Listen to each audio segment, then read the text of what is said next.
Hey there everyone, how's it going? It's Cypher, and welcome to my new YouTube channel. Thanks for stopping by. I hope you're doing well and staying safe. Today I wanted to talk to you about my in the past couple of months, recent MFF experience. This was actually my first furry convention in 9 years, and there's a reason for that. Without getting into too much detail, I didn't have a good time in the fandom before, and I just, sort of stayed with it over the years, but I didn't really participate in the community or go to conventions or meets. But without going into too much detail, yeah, I just wasn't having fun. But I'm back now.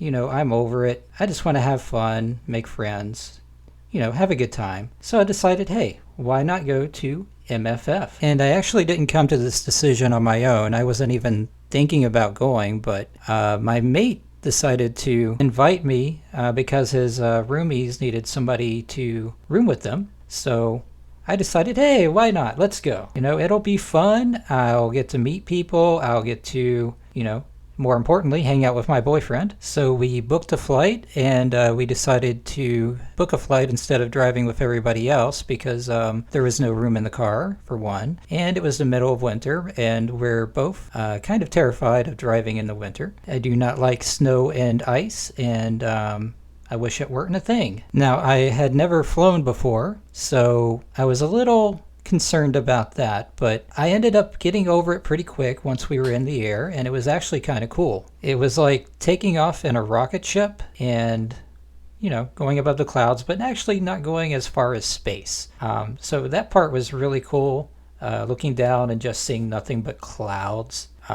It was something I've never experienced before, and I'm glad I got to experience it.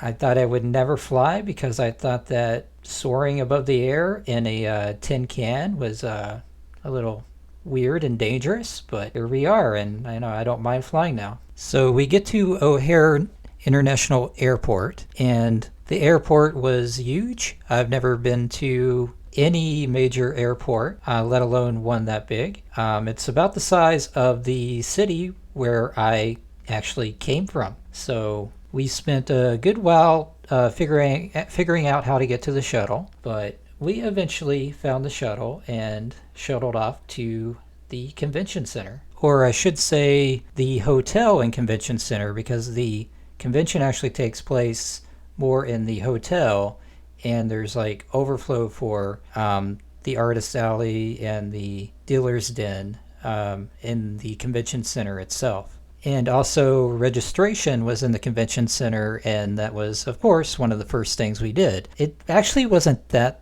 long of a line to get through the registration, which was surprising given how actually long the line was. I would say it was about an hour and a half, and we were through it. Was very surprised, and kudos to the convention center staff for coordinating that line and getting everybody through. It was very impressive, especially considering there was a stop for vaccine checks. Another thing that I was impressed by was that everywhere you looked, you either saw a fursuit head or a mask. There was no one out of a fursuit head or mask. You could not see anybody's face, which was a very good thing in these uncertain times. So kudos to all the attendees and the staff for keeping everybody safe. It was actually kind of weird going back to where I live and going to work and everything, and nobody's wearing a mask. Now, this was my first convention back after 9 years, and I do have social anxiety, so unfortunately I didn't meet a lot of people, but I did meet some artists, and I did get to meet Stormy. I actually picked up enough courage to actually go talk to her. I didn't think the conversation went too well, mostly because of my part in being anxious and social anxiety ridden, but she was a sweetheart, and I'm glad I met her. And speaking of social anxiety, one of the cool things that the con did was actually provide these badge things where you could tell others if you wanted to, be part of a conversation, get stopped, be social or not. And I thought that was pretty cool of them. They seem to be taking a lot of consideration for people's mental health at their convention, which is awesome to see. One thing I would have liked to see more of, though, is food options, because while they did have a food truck come in, which apparently was new, and by the way, I spent a lot of time at that food truck. There wasn't a lot of good cheap food options unless you did, say, Uber Eats or DoorDash or something. There just wasn't a lot of options. Also, the Hallway of Doom. I went through it a lot, going to the Dealer's Den and the Artist Alley, and I have to say it is hot, but it's not that hot if you're outside of your fursuit, honestly. It's a little bit overblown. It's just when people are in fursuit, being next to heaters, not a good way to spend your time at a con. I get why they blast those things, and I understand you can just walk outside and go to the convention center that way. But it was hot. But I'm from the South, so I really didn't think it was blazing hot in there. One thing it was, though, was very, very long. It seemed like it went on forever and took longer than it actually did to get from the hotel to the convention center via the Hallway of Doom. But it was actually pretty far. Now, what I set out to do with this convention was to spend time with my maid, of course, and take in everything, experience everything, and I do not have a lot of photos or videos as a result. Most of my time was just spent talking or going from one place to another, or sitting in on a panel, or just taking in the con and buying stuff, buying lots of stuff. I bought too much stuff. I spent too much money. But what are you gonna do? Overall, I had a great time, and everything went really smooth for the most part. It was actually the best con experience I've had to date. And it sort of renewed my appreciation and faith in the furry community. And from what I've seen on social media and other people's YouTube channels, everyone seemed to have, for the most part anyway, the same experience. I was a little worried because, of course, people have been cooped up for a while due to things going on in the world. And the previous furry convention was kind of wild. But if any of that wild stuff did happen, it happened behind closed doors. I didn't see it. You didn't hear about it.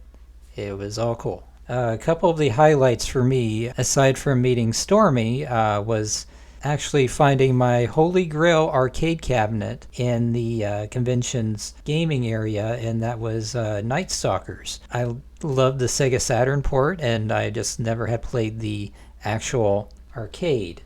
So that was really cool that I got to play that. Whoever brought that arcade cabinet in, thank you. Another thing is, on one of the nights, I forget which night, it's been a while, but on one of the nights, we're drinking a little bit and decided to have some fun and yell out the door at everyone. And apparently, Terrell the deer and his friends were walking by at the time and heard it. So they came up and knocked on the door, and my roommates invited them in. And I didn't know it was Terrell at the time. I wish I had known, because I really didn't talk to him. I was exhausted at the time. But I did say hi, and I just wish that I had known that it was him, because I really like his animations, and he seems like a really cool dude. Also, his accent is amazing. Aside from that, I actually spent half of one of the days visiting a friend of my mate who was super amazing, treated us well. We played Mario Party at his house, and we ordered some really good food. I had a Chicago-style hot dog for the first time, and it was amazing. But yeah, that was my MFF experience. Did you have a good time at the con? I hope you did, if you went. I'm super thankful for all the people who I met there, and even though I wasn't the most social person in the world, I hope that they understood, and I plan to go next year, and hopefully by then I'll be a little bit more socially acclimated. But until the next video, I will see you guys later.